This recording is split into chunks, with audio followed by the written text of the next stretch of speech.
Bienvenidos de vuelta. Esperamos que ese café haya sido de mucho provecho.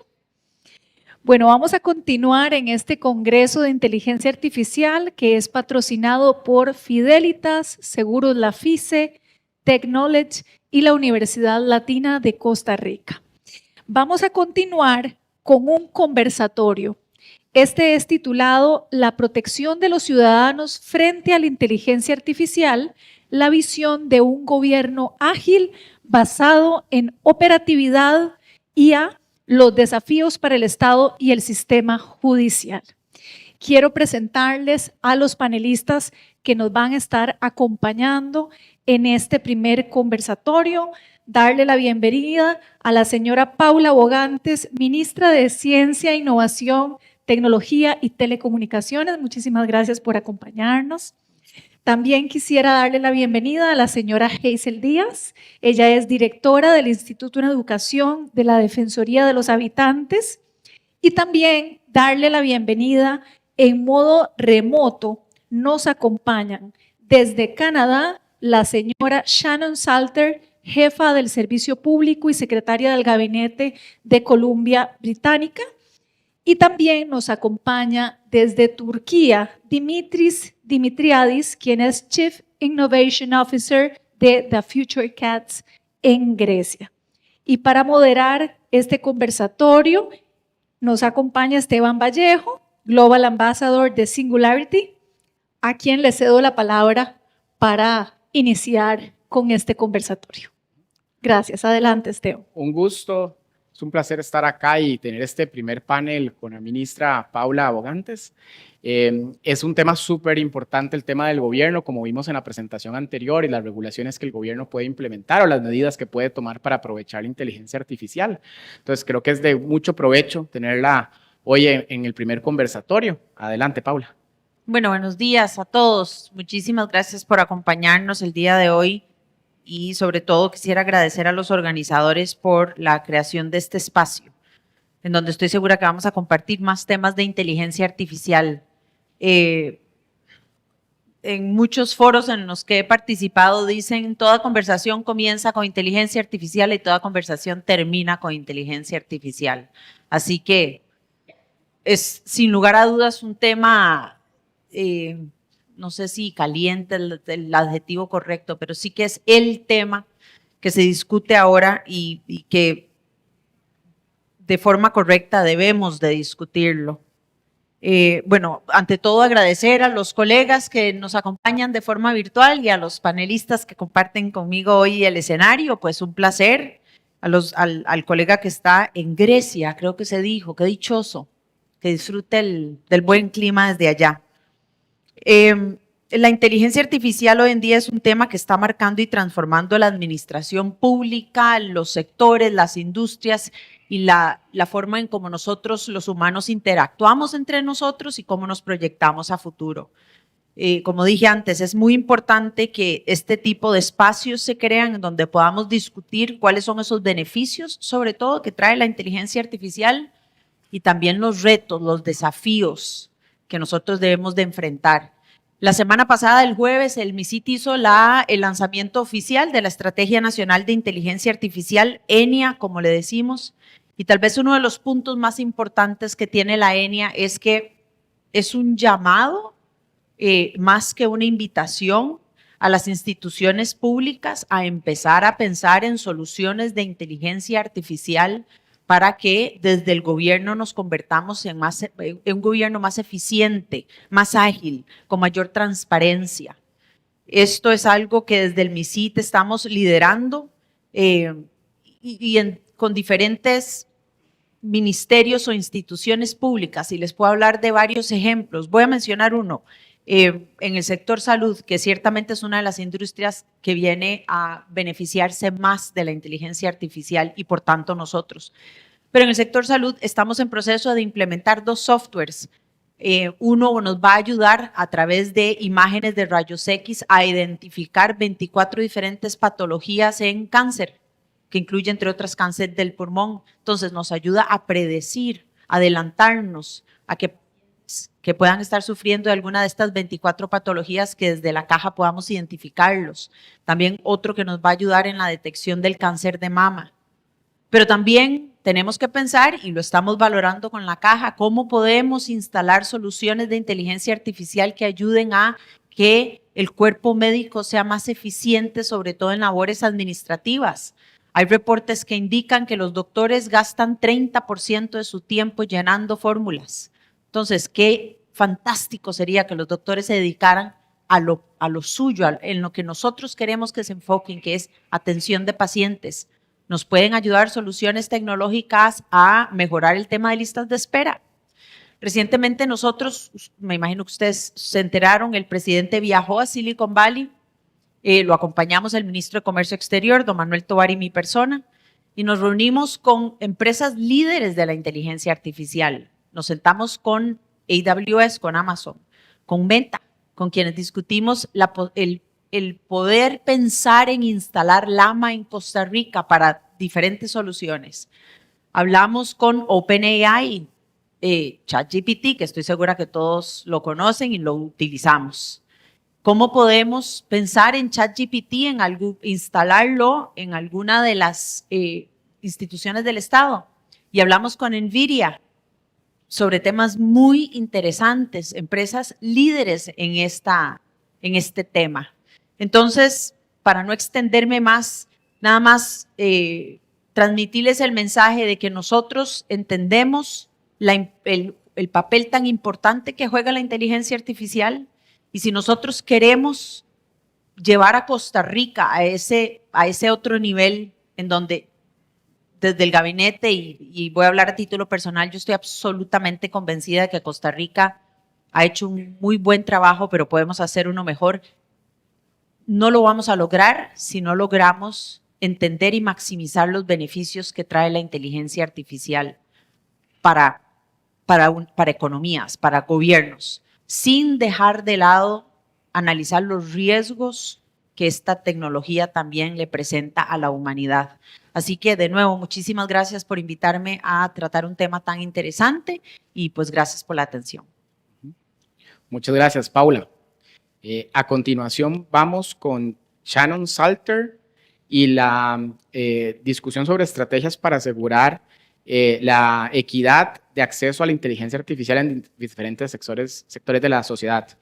Our next session is with Shannon Salter. We'll discuss strategies for ensuring equitability access to AI across different sectors of society.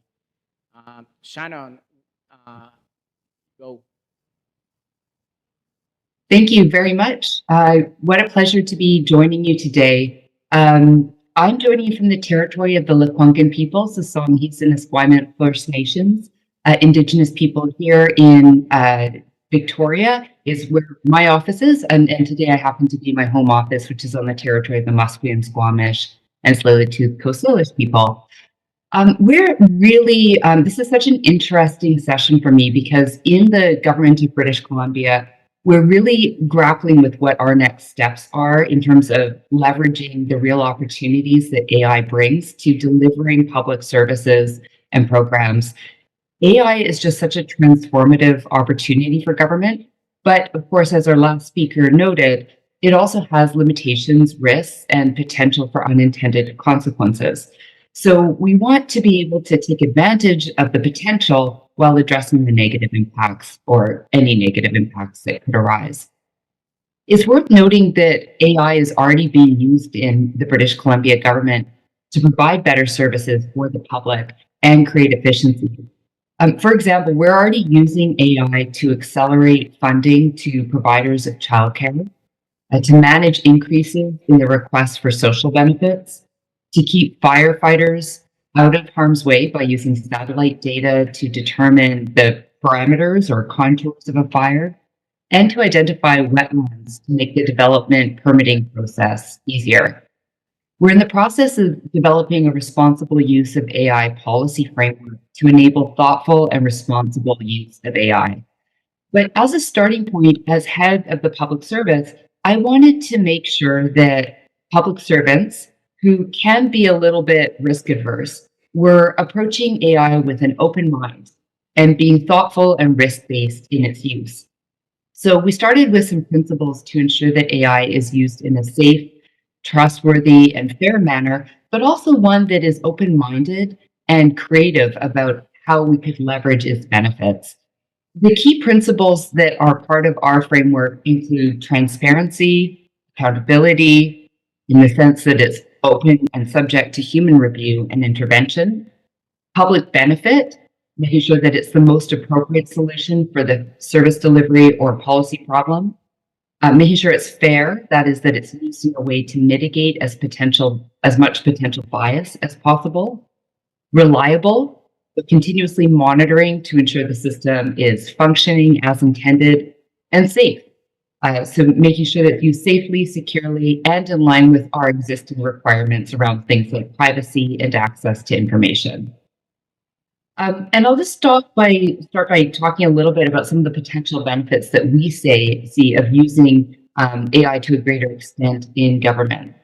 AI tools like chatbots can increase accessibility because they're, of course, available outside of normal business hours. Humans need to sleep and eat and take care of their families and do other things. But using chatbots allows people to access government information and services whenever it's convenient for them. And the outputs are often easier to understand than detailed legal advice or even some of the language that experts like government officials use. AI-enabled translation services can also help remove language barriers. We're using some of that technology today, of course, for underrepresented groups who are unable to find legal services in their own native language. In British Columbia, about half of the population speaks English or speaks another language other than English as a first language. So it's really important for us to be able to make sure that people are aware of government information in a language that works best for them. Further, AI tools are really effective at assessing documents and forms for completeness. Everyone knows how hard and frustrating it can be to fill out government forms or legal forms. And I'm hopeful that as these tools advance, they'll be able to be used to streamline existing workflows and processes and enable faster decisions and less administrative burdens on citizens. AI can also rapidly analyze large data sets to find disparities, anomalies, or potentially unconscious bias. And these types of data-driven insights can be used to tell us how policy and legislation are actually being considered by decision makers. Generative AI applications are already being used in the private sector to draft basic contracts and legal documents. This results in faster turnaround and lower billable hours, making legal support more accessible, especially for those facing financial barriers. But it's also being used inside government to help us with first drafts of policy notes, press releases, and other documents that can take a lot of time, but where generative AI can be a helpful co-editor and co-writer. Applying all of these principles will ensure the safe, ethical, and responsible use of AI and maintain public trust. And I think here transparency is really key. Here in British Columbia, we have just elected a government. The current government has been re-elected. And so I will be continuing in my role. And one of the things that I'm working with our public service on is opportunities for public-private partnerships to be able to create AI solutions for problems we have in government, like backlogs, long waiting lists, areas where the public finds it very difficult to navigate government processes. Through public-private partnerships, we're also hoping that then we can, in turn, help to accelerate the development of this technology industry in British Columbia and really have a win-win situation going forward. So thanks again for inviting me, and I'm so looking forward to hearing more from the speakers and also from everybody who's attending. I'll hand it back over to you now. Thank you, Shannon. Thank you. Seguimos con Hazel Díaz, de la Defensoría de los Habitantes. Adelante, Hazel. Muchas gracias. Primero agradecer este espacio y especialmente este panel para conversar un tema de total pertinencia y actualidad como es la IA, pero además para conversar sobre los retos desde el punto de vista de la protección de los derechos de las personas. Ordinariamente el derecho llega tarde a los temas tecnológicos, ¿verdad? Y a veces lo hace muy mal, ¿verdad? Además de eso, ¿verdad? En el caso de la IA, ha existido una corriente importante, especialmente en materia de derechos humanos, de lograr llegar con mejor tiempo y de una forma más integral en los temas de inteligencia artificial desde el punto de vista de las regulaciones éticas. Y lo que vamos a conversar hoy un poquito, les hago esta primera introducción, es el camino que se está recorriendo a nivel internacional en materia de regulaciones éticas en temas de IA y las competencias también y un poco los desafíos que vienen para nosotros, para las instituciones nacionales de derechos humanos, como en este caso es la Defensoría de los Habitantes y todos los órganos de control que también vamos a tener a cargo, entrar, ingresar en un entorno, en un mundo que tal vez no es el ordinario nuestro. Bueno, desde el 2018 ya existen las primeras directrices éticas por parte de la Comisión Europea. También en el 2021 la UNESCO establece los principios éticos de utilización de la IA. Esto va a ser importante porque vamos a ver que todos estos principios se van a ir recogiendo en el tiempo hasta lo que tenemos ahorita.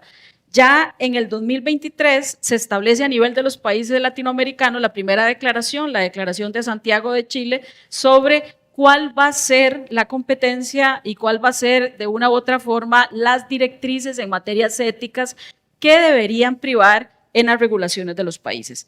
2023, las Naciones Unidas crean el primer organismo mundial asesor de IA y se establece en ese organismo mundial que el tema ético va a ser un tema de prioridad. 2024, entre el 2023 y 2024 pasan cosas bien interesantes en el mundo del desarrollo de la IA y ustedes lo saben, y en el 2024 en marzo se crean dos instrumentos muy importantes. La primera ley en la Eurocámara aprobada en materia de IA y casualmente, nada es casualidad obviamente, la Asamblea de Naciones Unidas aprueba la primera resolución sobre IA también en marzo del 2024. Esta carrera maratónica que han llevado también los organismos internacionales en materia de inteligencia artificial desde el punto de vista de la regulación de la ética, lo que nos hace ver es que se ha considerado vital, urgente y necesario establecer ciertos parámetros éticos de utilización de la inteligencia artificial. Bueno, 2024 también, en esta resolución, aparte de eso, inician otras discusiones paralelas en materia de temas más puntuales y un poco de la convergencia de la IA y la ciencia, la tecnología, toda la discusión sobre neuroderechos. Se crea también una resolución por parte del Comité de Derechos Humanos de las Naciones Unidas sobre el tema de neuroderechos y las directrices éticas que van a operar en estos temas. Este tema se traslada ya incluso a constituciones de los países latinoamericanos. Chile presenta su primera propuesta ya aprobada en su constitución para regular lo que se le llama modernamente los derechos de la mente. Costa Rica tiene en su Asamblea Legislativa dos proyectos en discusión, el proyecto sobre neuroderechos y el proyecto sobre inteligencia artificial. Lo que quiere decir que el tema a nivel de las directrices éticas se ha movido y se ha movido muy fuerte a nivel internacional. ¿Por qué? Eso es lo que quisiéramos en los próximos espacios reflexionar y cuáles son los puntos de encuentro de todas estas regulaciones. Lo que dejo aquí también constando y que me parece muy importante es que en materia ética las principales iniciativas a nivel internacional las han movido precisamente los principales desarrolladores de IA, científicos, investigadores preocupados por lo que han ido encontrando, por lo que se ha ido desarrollando y por el potencial que tiene la inteligencia artificial. Son los primeros que han levantado la mano y han dicho, ojo con esto, necesitamos directrices, ¿verdad? Es un poco lo que vamos a y pretendemos también analizar ahora. Excelente. Gracias, Hazel. Now let's welcome Dimitris Dimitriades. Today he will share insights of future of AI and society towards 2030. Dimitris, if you could keep your presentation brief, around 5 minutes, that will be great. So we can have time for a Q&A session afterwards. Thank you. Yes, for sure. Thank you very much for having me here. My mission is to give the world a better understanding on how exponential technologies and general purpose technologies AI shape the way we do business, communicate, exist now and in the future. I teach data analytics and AI at the University of York for 10 years now, and I work as a futurist at the Special Secretary of Strategic Foresight in the presidency of the Hellenic Republic. I will keep my presentation really brief. I want just to highlight opportunities on how to align this whole technological growth with our societal needs and how we can perceive all this in the West by 2030. We have three pillars. Everything centers around trust, accessibility, and adaptability. So the first primary challenge lies in bridging the gap between these rapid technological advancements and the slower pace of social and regulatory adoption. So if our societies are to be both technologically advanced and socially resilient, we need mechanisms that prioritize inclusivity and transparency. So this can ensure citizens feel empowered rather than marginalized by AI and all these new digital solutions, because AI is a general purpose technologies like electricity.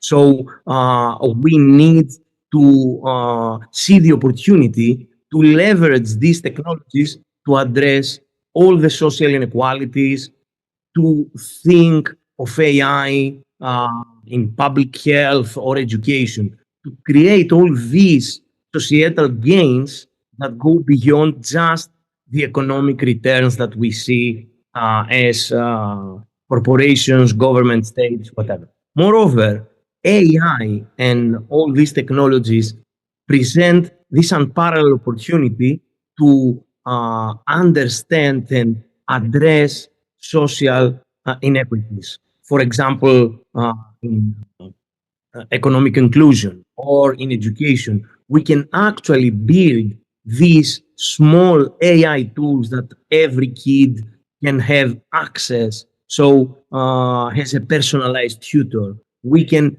optimize our healthcare resources by early diagnostic capabilities. We can even personalize treatment that now may sound naive, that, okay, we try really hard to even have public health, but these can reach deserved communities, unserved communities. In education, technology can support these personalized learning pathways. So we can ensure that students from diverse backgrounds have access to these resources. I'm attending this in Spanish and I see an AI translation. So when we design and deploy thoughtfully these applications, we have the potential to create the societal gains that transcend the actual traditional economic metrics and fostering a more equitable and empowered society. That's it for my introduction. Thank you very much. Thank you. Thank you, Dimitris. Vamos a dar paso a la sesión de preguntas. Empezamos con Paula Bogantes, con la ministra. Nos comentaste hace un minuto, bueno, hace unos minutos atrás, que habían ido justamente a reunirse con esas empresas tecnológicas para implementar Llama o OpenAI o esos procesos. ¿Cómo ves en esa implementación en el corto plazo? ¿Lo ves posible? ¿Cuál es la visión del gobierno para implementar IA en el país y para sacar provecho o beneficio de la revolución de la IA? ¿Cómo lo piensan implementar o cuál es su propuesta? Bueno, nosotros ya estamos implementando diferentes soluciones tecnológicas que incluyen componentes de inteligencia artificial o en proceso de, les comentaba los dos softwares que estamos en espera de aprobación o de registro para poder empezar a hacer su instalación, pero tenemos varios. Estamos a punto, por ejemplo, de instalar un chatbot en el MISIT, el cual sería el primer ministerio que tendría un asistente virtual para que los costarricenses puedan acceder y hacerle preguntas al MISIT, pero el objetivo es por concluido el proceso con el MISID, pasarlo a otros ministerios o instituciones públicas. Esto es una colaboración que trabajamos con los Emiratos Árabes y es open source. También estamos en el proceso de implementar diferentes soluciones tecnológicas a diferentes instituciones de gobierno para que sean más efectivos, para poder automatizar diferentes procesos. Estamos analizando incorporarle soluciones a SICOP, por ejemplo, para pensar entonces en cómo podemos hacer compras más efectivas, si nosotros quisiéramos poder pensar en convenios marco, ya instalamos uno o ya aplicamos uno para ciberseguridad, pero de gobierno tenemos que empezar a pensar en, lejos de que todas las instituciones firmen contratos con proveedores, con un único proveedor de forma individual, ¿por qué no hacerlo como Estado, economías de escala?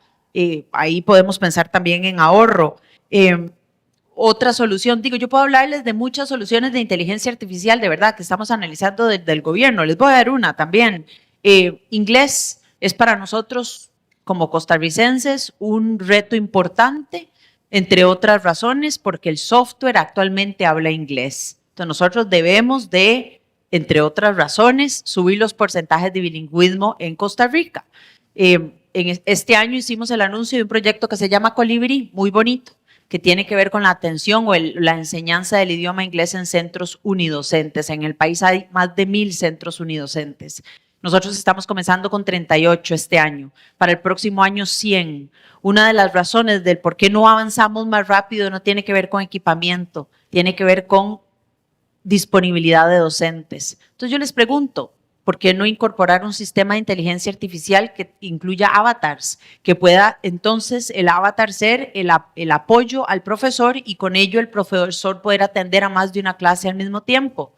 Lo estamos analizando. ¿O por qué no utilizar plataformas de e-learning para que todos los costarricenses que quieran aprender inglés puedan acceder a una plataforma y llevar la enseñanza, entre otras asistentes con un avatar? Lo estamos analizando. Es decir, de nuevo, la inteligencia artificial viene a ayudarnos desde muchísimos frentes en cómo el Estado puede ser más eficiente. Yo tuve la oportunidad de visitar Estonia y Estonia es un país, sino el país que está más automatizado o más digitalizado, no automatizado. Ellos tienen el 99% de los servicios del Estado están digitalizados. El ciudadano no tiene que moverse. Tanto así que nos dijeron que cuando la pandemia sucede, ellos tuvieron muy poco impacto por esta razón. 2 procesos no estaban digitalizados: licencias de matrimonio y licencias de divorcio. Dijeron que iban a trabajar con las licencias de matrimonio y me parece que ya las digitalizaron, y no las licencias de divorcio o los permisos, no sé cómo se dirá, porque querían darle a las personas la última oportunidad de verse cara a cara. O sea, fue una decisión consciente que hicieron. Son en rankings internacionales el país que tiene la menor percepción de corrupción por parte de los habitantes. Y ellos atribuyen esto a la digitalización de sistemas. Ellos dicen, usted puede sobornar a una persona, pero usted no puede sobornar a un software. Entonces, si tomamos el ejemplo de Estonia, que lo estamos haciendo, nosotros deberíamos de movernos hacia un gobierno digital, y es uno de los ejes de acción de la ENIA, de la Estrategia Nacional de Inteligencia Artificial, gobierno digital. Gracias. Nosotros estamos tratando de que esa percepción de corrupción y eficiencia del Estado se convierta en una realidad. Sobre ese mismo tema, tengo algunas preguntas del público que me parece importante, tal vez tratar de ser un poquito más breve en la respuesta. Sí. A nivel del Estado de Costa Rica, ¿cuál es la autoridad que lidera el desarrollo de la IA? O sea, ¿cuál es el ente principal? ¿Y cómo se manejaría el tema de responsabilidad de los funcionarios públicos con el uso de la IA? Como acabas de decir, es importante ese uso ético, responsable. Entonces, ¿cómo regularían o cómo supervisarían o garantizarían que ese uso pues, sea ético y responsable y que no se use pues, para otros fines? A través de una ley que se aprobó años atrás, el MISIT ahora cuenta con la Agencia Nacional de Gobierno Digital. Y esta agencia es la encargada de liderar la transformación digital a través del gobierno central. Entonces, a la primera pregunta sería el MISIT. Nosotros también publicamos, me parece que fue este año, el Código Nacional de Tecnologías Digitales, y a este código le incluimos un 7º capítulo que atiende específicamente la inteligencia artificial, en donde se incluyen lineamientos, requerimientos, guías que debe de seguir el gobierno o el gobierno central, sí, el sector público, cuando hablamos de inteligencia artificial. Es obligación de los empleados públicos atender lo que indica el Código Nacional de Tecnologías Digitales. Súper, gracias. Vamos con Hazel Díaz. Un gusto, Hazel. La pregunta para vos sería la siguiente. ¿Qué mecanismos pueden establecerse para garantizar que los ciudadanos puedan hacer valer sus derechos ante decisiones automatizadas de la IA? O sea, ante una decisión que tome la IA, o si yo me siento vulnerado por una decisión que tomó la IA a nivel público o privado, ¿qué mecanismos tengo para hacer valer mis derechos como ciudadano? Los mismos mecanismos que tiene para hacer valer sus derechos ordinarios sin la aplicación de la IA. Ese es el primer punto que se establece incluso en todas estas regulaciones mundiales que se están generando. Los mismos derechos que tenemos ordinariamente, los mismos derechos humanos, son los mismos derechos con los que contamos. Esto implica la responsabilidad del funcionario público, implica el deber de motivación de actos, implica la atención de las denuncias que las personas presenten en tiempo y forma. No hay ningún derecho que varíe con esto. Ahora, lo que necesitamos conocer es cómo va a responder, y esto requiere mucha capacitación, la institucionalidad a partir de las denuncias que se reciban, pero además, cómo los habitantes van a poder identificar cuando hay decisiones tomadas con IA. Para ello, lo que también necesitamos es transparencia, ¿verdad? Lo primero que debería tomarse en consideración es que la gente sepa que hay algún proceso en el cual hay una decisión última que está tomada por inteligencia artificial. ¿Ante quién recurro? ¿Quién fue la persona? Uno de los principales, y creo yo que ahí hago mucho énfasis en este tema, a partir de las regulaciones que le indiqué, de lo que se está indicando es que siempre en procesos que estén utilizando IA, especialmente en servicios públicos, en servicios que brinda el Estado, tiene que haber supervisión humana. Al final tiene que existir una persona a la cual, con rostro, con nombre, a la cual yo me pueda dirigir para responder, para solicitar mayor información, por qué la institucionalidad llegó a esa conclusión, cómo fue, ¿verdad? Y me van a decir, no, es que aquí dice el sistema es la pregunta, la respuesta que ya de por sí ya tenemos en muchas denuncias. El sistema dice que usted, y como me dijo un señor, y con esto cierro esta pregunta, es que yo quiero hablar con el señor sistema, ¿quién es? ¿Verdad? ¿Dónde está? ¿Cómo se llama? ¿Tiene nombre? ¿Verdad? Pues sí, hay que ponerle nombre al sistema, ¿verdad? Y hay que tener un responsable. Entonces aquí hay que crear procesos, formas de denuncia, pero ante todo, mucha formación para la gente y para las instituciones, los funcionarios sobre el tema. Gracias. Now I have a question for Shannon. Shannon, what strategies can be implemented to ensure equitable access to AI technologies across different sectors of society? Please be brief with your answer.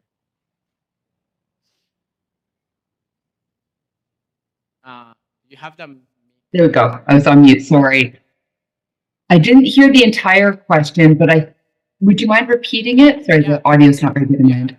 Shannon, what strategies can be implemented to ensure equitability access to AI technologies across different sectors of society? Right. I think that's such a key question, the question of equity and accessibility. I think there is a role for government to, in a careful way, create regulations that ensure transparency, fairness, equity in the provision of services. But it is a difficult space for government to regulate in. These technologies are moving and evolving very, very quickly. And government notoriously is slow. There are legislative processes, our regulatory processes are slow, and they tend to lag beyond the pace of technology. So I think the challenge for government is to find ways to create basic minimum standards that are flexible enough and timeless enough that they can be applicable even as the technology continues to evolve. I think it is also important to note that we have already laws, most jurisdictions have laws that operate to regulate AI, even if that may not be clear on first glance. For example, we have laws about intellectual property, about human rights, about privacy. And so I think there is a role for governments, particularly subnational governments like ours. We're a federation with provinces, to coordinate both with the federal government, but also internationally to have a common set of standards to make sure that we are minimizing bias, that we are providing services in a fair and even manner. So I'll keep it short and leave it there for now. Thank you, Shannon. Now I have a question for Dimitris. Dimitris, what do you see as the main challenge and opportunities for AWES and other regions to align on a model of technological advance and socially resilient society by 2030? As I said in the beginning, we have these key challenges. The first challenge is, for example, trust. As AI and digital technologies grow increasingly powerful, trust becomes both a foundational necessity and a significant challenge. So, public trust in these technologies is fragile, often shaped by concerns over privacy, data security, ethical implications. So, without transparent systems and clear accountability, there is risk that people will view technology as intrusive rather than beneficial. So we need to address this, and we must foster a trust by design approach. So where transparency, ethical considerations, data security are built into the core of these technologies. And of course, accessibility and adaptability, because while these technologies has the potential to democratize these opportunities, we need also to expand access to all these digital skills and resources, and government and tech companies can empower these communities to participate fully and to prioritize this access to digital tools. I will leave it there, and I will also give an asterisk to adaptability and the speed of technological innovation that we need our society to adapt as fast as possible. Thank you, Dimitris. Vamos ahora con Hazel. Una pregunta para Hazel. Hazel, ¿qué consideras le hace falta todavía a las organizaciones de derechos humanos en regulación de IA para proteger al ciudadano? ¿Cuáles serían los próximos pasos a seguir o cuáles creen que son los mayores retos todavía por afrontar? Sí, bueno, lo primero, más formación.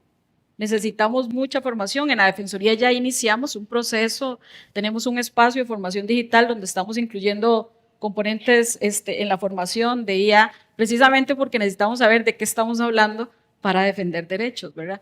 ¿Esto por qué? Porque hay un tema aquí que va a ser muy importante, y es que todos los sistemas de IA que se utilicen, especialmente por instituciones del Estado, que es, digamos, nuestro núcleo primario de fiscalización, de cara a los usuarios de los servicios, van a parecer invisibles, la gente no lo va a saber, ¿verdad? Entonces, las denuncias que siguen llegando a la Defensoría o que van a llegar, probablemente van a llegar con un relato, el relato ordinario. En la institución me dijeron que no, sino. Entonces, ¿cómo desde los órganos de control podemos identificar que detrás de todo ese accionar institucional se está utilizando inteligencia artificial y no se está utilizando, por ejemplo, directrices éticas, criterios éticos? Aprovecho para felicitar a la señora ministra, al MISID, por el esfuerzo que se hizo con la estrategia. Debo decir que está alineada a todos estos componentes de derechos humanos, por lo menos tiene ese objetivo, y eso es muy importante y va a ser muy importante para nosotros también en la fiscalización que hagamos.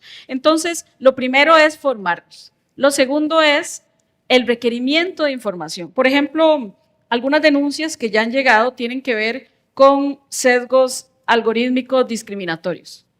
Y cuando la persona que toma la queja le dice sesgo algorítmico, eso es como que le están hablando, ¿verdad?, en otro idioma, no entiende qué es eso, ¿verdad? Entonces, si no tiene la formación inicial para empezar a detectar por qué están ocurriendo las cosas, ¿verdad? Cuando alguien te dice, mira, es que yo soy auditor de sesgos algorítmicos, de algoritmos, perdón, y estoy detectando un sesgo que puede influir en los derechos humanos de alguien, pues ya eso implica entrar en otra forma de atender las quejas. Como les digo, mismos derechos, pero requerimos formación especializada. Requerimos también hablar más con las instituciones, conocer los proyectos que se están desarrollando, conocer antes cómo se están gestionando esas formas de atender las reclamaciones de las personas, ¿verdad? Conocer un poco cuál va a ser la gobernanza de la IA a nivel de la institucionalidad pública y cómo nosotros podemos entrar, salir para requerir información. Programas de capacitación, esto está programado por la Defensoría para el 2025, entrar a capacitar, digamos, masivamente a la gente en conceptos, digamos, básicos, no entrar en lo técnico, porque primero tenemos nosotros que también dominar esto técnico, ¿verdad? Y ver experiencias internacionales de otras instituciones nacionales de derechos humanos que ya están avanzando, ¿verdad? Recientemente en un foro que estuve en Colombia ya se hablaba de, por ejemplo, demandas donde se han generado ya componentes de IA, se han detectado y cómo ha sido la intervención de las instituciones en ese campo. Gracias, Hazel. Vamos de nuevo con Paula Bogantes. Son dos preguntas relacionadas.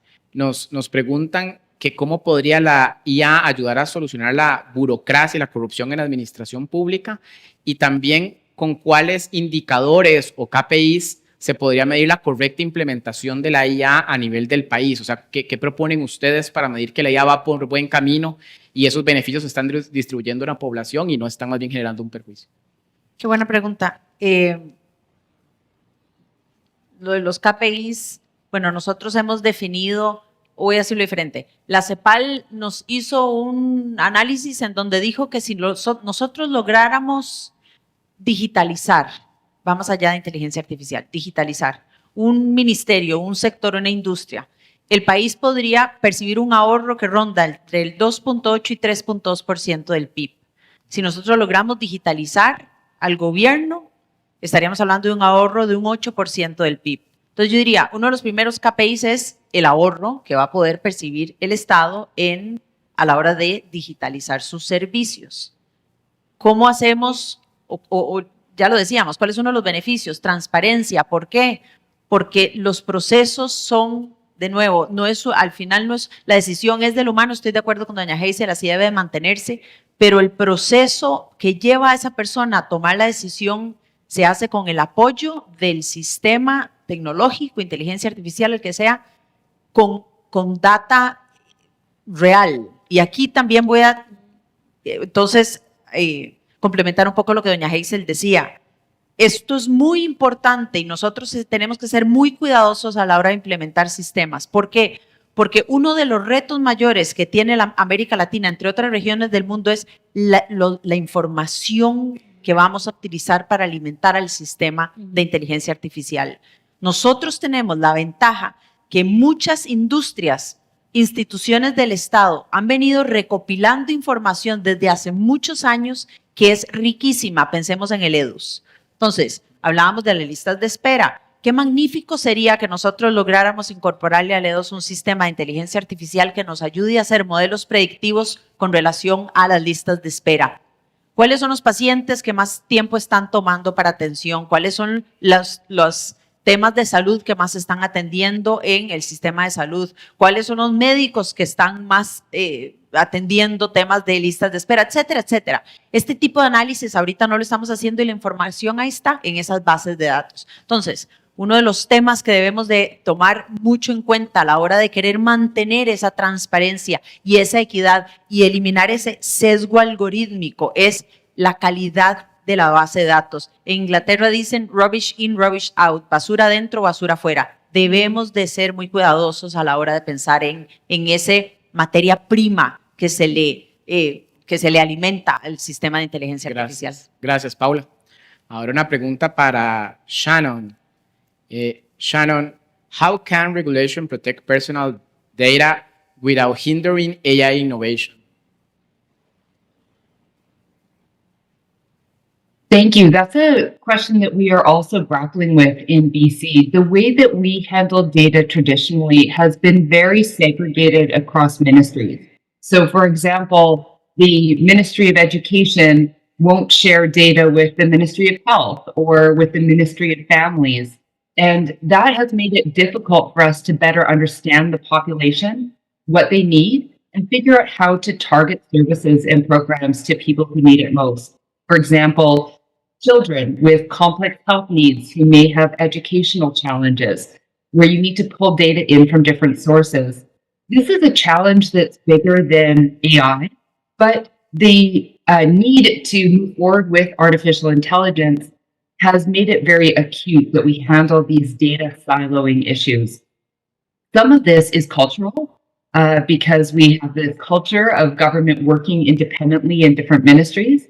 Some of it is legislative and related to privacy law. And we're looking at how we can change our perspective. It's not that the protection of privacy is less important. It is arguably more important than ever.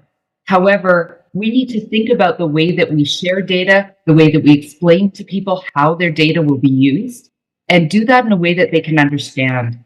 And this really requires us to think about how we communicate with people and also what kind of control we give people about how their data is used.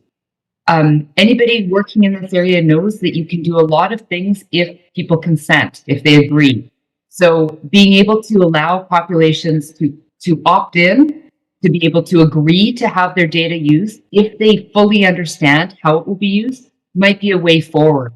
So it is a really challenging issue, but it's time that we deal with it in a new way, because that's the only way that we're going to be able to really modernize the way that we deliver services to the public. Thank you, Shannon. Now I have a question for Dimitris. Dimitris, how do you think AI will impact the human-machine relationship, especially in fields like education, work, and daily life? Thank you very much for the question. As AI increasingly shapes human-machine relationships, it will redefine areas like education, work, and daily life profoundly. In education, we can expect more personalized learning experiences that adapt to individual student needs, helping foster an environment where creativity, critical thinking, that is something that we need right now, are prioritized over just memorization. Okay. In the workplace, for example, AI will take over all the repetitive tasks, allowing employees to focus on higher order strategic work. What I say to my students is that AI is not here to create poetry or nice images. It's here to do all these simple tasks that can be automated in order for us to have time to do poetry and create art. So this shift could lead to a greater job satisfaction, though it also demands a strong reskilling initiative in order for everyone to be reskilled or upskilled to go forward with these spaces. In daily life now, AI will likely become a subject, a commodity, like a seamless presence. Think of it, as I said, like electricity, like a silent co-pilot that optimize our routines, connect us to communities, even help us with mental well-being. So, however, as we grow and we more integrate with artificial intelligence, and we need to go from artificial intelligence to intelligence augmentation, it's essential that we retain a balance where these tools enhance our lives rather than dominate them. Dimitris, thank you. Seguimos con las preguntas para la ministra Abogantes. La IA tiene grandes requerimientos de generación eléctrica o de energía. Costa Rica tiene una oportunidad enorme de participar en el marco global de IA justamente por el liderazgo en energías renovables. Podemos decir que somos el país número 1 en energías renovables. ¿Piensa el gobierno invertir en generación eléctrica para atraer empresas multinacionales que pongan centros de datos o servidores o algún servicio relacionado con ella en el país? Sí, absolutamente. Nosotros tenemos en este momento una ventaja competitiva enorme ante el resto de los países del mundo y de hecho el tema de de energía verde ha sido uno de las temas por las que multinacionales han decidido abrir en Costa Rica y no en otro país en el que competíamos. Inteligencia artificial le presenta a la humanidad un reto enorme con relación a el consumo de energía. Fue una de las preocupaciones mayores que nos dijo Nvidia, por ejemplo, consumo de energía. ¿Cómo hacen ellos para poder asegurarse la energía para sus soluciones? Nosotros seguimos invirtiendo. El ICE recientemente hizo anuncio de varios proyectos de generación de energía renovable para aumentar nuestra capacidad energética. Sin embargo, también aquí pensemos una cosa, ¿qué nos sirve más como país? ¿Traernos un data center o traernos otro Intel? El data center consume montones de energía, el Intel también. El data center emplea a 100 personas, Intel a 3,000. Entonces, dentro de ese producto o ese, en este momento, servicio esencial tan cotizado en el mundo verde, energía verde de Costa Rica, seamos nosotros exquisitos en decir, si yo voy a invertir o, ¿verdad?, asegurarle la energía a una operación internacional, ¿a dónde quiero ponerla? ¿En un data center o en otro Intel, en una empresa manufacturera de chips? Sobre ese punto que mencionaste ahorita, porque lo basaste tal vez en el tema de los empleos, pero un tema que se ve a futuro, como mencioné en la charla anterior, es que muchos empleos se van a automatizar. Entonces, tal vez el decir que vamos a tener una empresa porque genera empleos, tal vez no sería la medida más correcta. ¿Están pensando en implementar alguna forma como para, por ejemplo, sacar beneficios de la productividad, como algún tipo de impuesto o algún tipo de solución, o qué sea? Porque yo sé que es difícil porque más bien genera resistencia, pero genera resistencia a estas empresas. ¿Cómo harían para darle el beneficio a una empresa o hacer atractivo que venga al país, pero también lograr cosechar los beneficios de que esté aquí, que no simplemente genere el mínimo de empleos? Porque Intel incluso en el último año ha recortado empleos en el país y a nivel internacional justamente por temas relacionados con IABRA. Entonces, tal vez no se garantizan esos empleos. ¿Cómo podríamos de asegurar que se saquen los beneficios de la IA? No importa si se implementa un Intel o se implementa otra solución. Ve, aquí hay que ver dos cosas. Es indudable que la inteligencia artificial viene a crear desplazamiento laboral. Toda tecnología nueva, cuando se introduce en la sociedad y hay un cambio, hay movimiento laboral. Pensemos en la cuarta revolución industrial y la automatización. Se abrieron discusiones múltiples al respecto del desplazamiento laboral. La inteligencia artificial viene a hacer lo mismo, con la característica que aquí no solamente estamos hablando de acciones repetitivas. Aquí estamos hablando de que ya no se van a requerir tantos ingenieros programadores, porque la inteligencia artificial, una de las capacidades que tiene es que se puede autoprogramar. Aquí estamos hablando de que la inteligencia artificial viene a reemplazar a puestos muy cotizados, ¿sí? Como son los ingenieros. Entonces nosotros como gobierno debemos de trabajar con otros gobiernos, con organismos internacionales, con el sector privado, que son quienes están liderando el desarrollo de la inteligencia artificial, para adelantarnos a ver cuál es ese reskilling o upskilling que tenemos que hacerle a los costarricenses, a nuestra población. Y eso es algo que estamos discutiendo. Ahora se habla del prompt engineer. Bueno, vale, eso hace 2 años no se comentaba, yo no lo había escuchado. Entonces, esas son las nuevas carreras que nosotros tenemos que estar pensando en este momento. Y no nos va a dar tiempo a hablar en esto, pero otra discusión que se maneja a nivel global en este momento es el taxearle o ponerle un impuesto a la inteligencia artificial para que eventualmente hablemos de, ahorita no recuerdo el término, pero no sé si es una renta global, que todos los humanos podamos recibir del gobierno, entonces un monto X que este monto se origina de taxear a la inteligencia artificial. Esas son discusiones que hay que seguir teniendo. Excelente, gracias. Brevemente, para Hazel, una pregunta, si puedes hacerla de manera concisa. ¿Es riesgoso mantener datos en sistemas que puedan ser vulnerables? Una IA en una base de datos muy sensible como registros de ciudadanos podría ser atacada para conseguir esos datos. ¿De qué manera se puede asegurar una protección adecuada? Sí. Breve. Sí. Respuesta muy concreta. Sí, es muy riesgoso.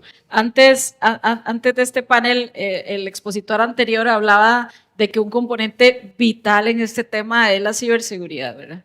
La protección de los datos. Hace unos días teníamos una charla precisamente con un compañero del Ministerio de Hacienda que nos llegaba a contar la novela, ¿verdad? ¿Qué pasó después del ataque y cómo recuperó el país y qué lecciones se aprendieron y qué se está haciendo ahora? Y creo que la primera lección, la lección más importante que él hablaba es: hay que invertir en ciberseguridad, hay que dejar de pensar que ese es un tema que está detrás y no vale la pena tocarlo, ¿verdad? Y en estos casos donde vamos a hablar de tantos datos, es todavía más riesgoso. Sí, claro que sí, hay que invertir en ciberseguridad, en protección de datos, por supuesto. Paula, brevemente, ¿cómo se ve el MISIT a corto y mediano plazo en temas de IA en relación con las municipalidades o otros entes del gobierno? También estamos trabajando con ellos desde muchos, o pensando en muchas soluciones.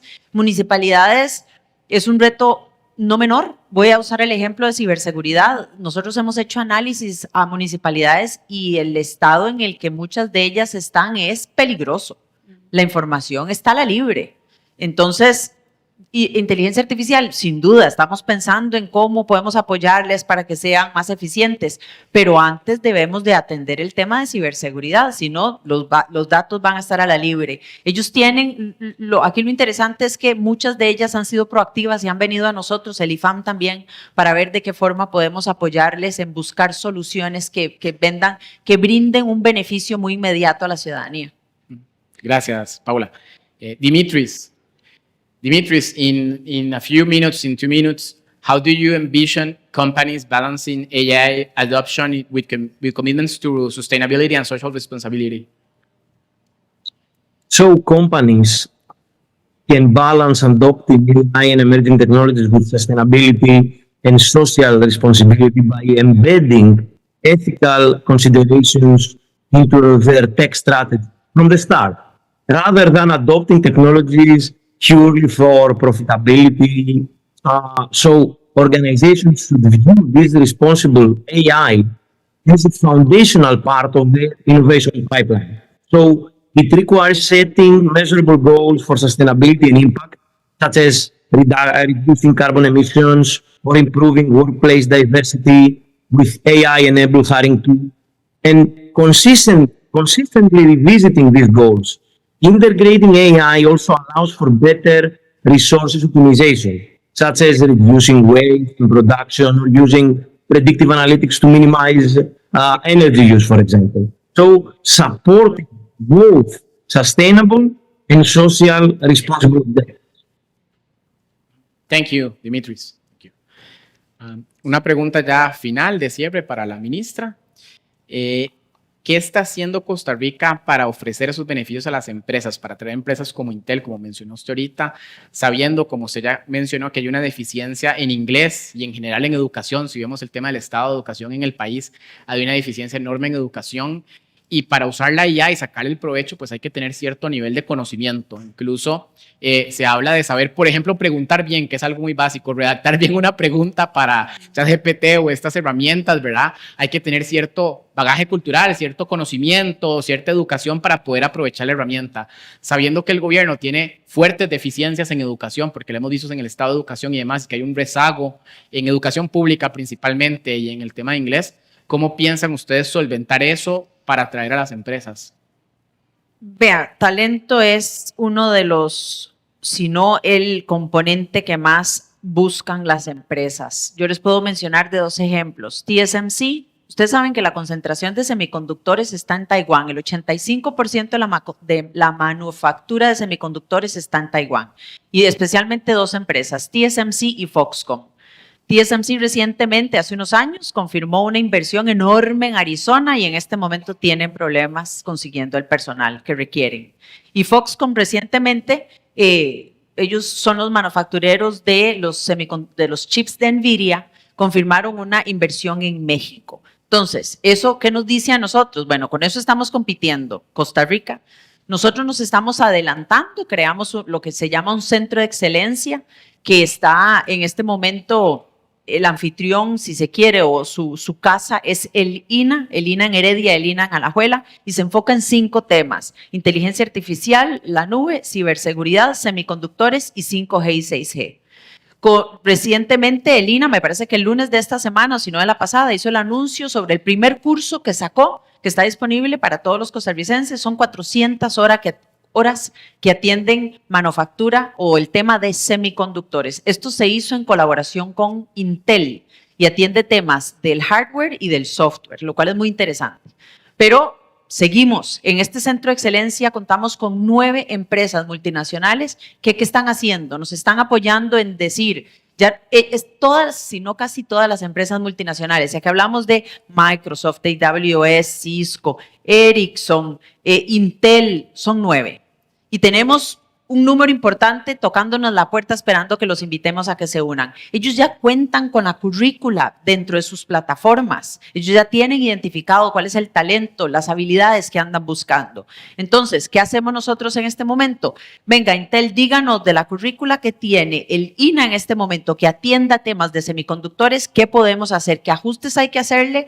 O incorporamos una nueva. Y en ese trabajo estamos en este momento con estas empresas viendo todos estos temas. Inclusive estamos pronto anunciaremos la apertura de un laboratorio para 5G y 6G para que las industrias sepan aprovecharse de 5G y pronto un laboratorio de inteligencia artificial para lo mismo. Entonces, es una carrera de talento. Costa Rica lo ha hecho bien. Hay áreas de mejora. No voy a venir a decir aquí que todo está perfecto. Pero nosotros desde el MISIT estamos tratando de tener una mayor injerencia en temas a nivel técnico y a nivel de universidades. También estamos en conversaciones con Arizona State University, con Purdue y con Carnegie Mellon. Entonces, hay acciones que estamos haciendo y los resultados ustedes ya los pueden ver, varios de ellos. Muchas gracias, Paula. Con esto damos por finalizado este panel de expertos sobre el conversatorio. Muchas gracias a la ministra Paula Bogantes, a Hazel Díaz, a Dimitris Echanon por su participación. Creo que fueron temas muy relevantes y de mucho impacto justamente para la política nacional y para el futuro del país. Gracias. Gracias. Gracias.